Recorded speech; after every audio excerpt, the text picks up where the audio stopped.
देवगढ़ जिलापाल विकास भवन सम्मिलनी कक्ष में जिला आंचलिक परिवहन अधिकारी केशव चंद्र नायक तत्वावधान में आयोजित बैठक में जिलापाल कवींद्र कुमार साहू अध्यक्षत जिला स्तरीय सड़क सुरक्षा कमिटी मासिक बैठक अनुष्ठित हो जिले में सड़क दुर्घटना किभली रोकजाई पार से आलोचना करा श्री साहू जिले में सड़क दुर्घटना कमाइवाई से आलोचना करा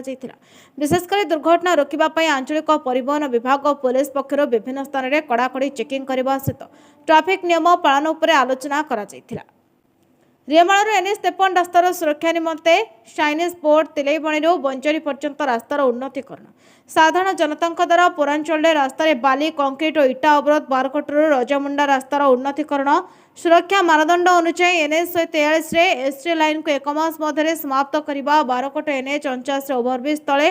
अनाधिकृत दुकान एवं सेड उच्छेद और जातीय राजपथ पार्श्व ढाबा और रास्तार सुरक्षा दृष्टिकोण बेआईन निशा विक्रय उपर कटकणा उपर आलोचना होता बैठक में आरक्षी अधीक्षक अनिल कुमार मिश्र उपजिलापाल प्रकृत साहू जिला शिक्षा अधिकारी गिरेन्द्रा कुजूर अधीक्षण जंत्री रास्ता पूर्त विभाग अभिषेक ओझा अतिरिक्त जिला जनस्वास्थ्य अधिकारी डॉक्टर धनंजय महंत जिला सूचना लोक संपर्क अधिकारी मनोरंजन सुतार विभिन्न लाइन डिपार्टमेंट अधिकारी प्रमुख उपस्थित थे। देवगढ़ टिकेश्वर गुरुंग रिपोर्ट नायवती टीवी।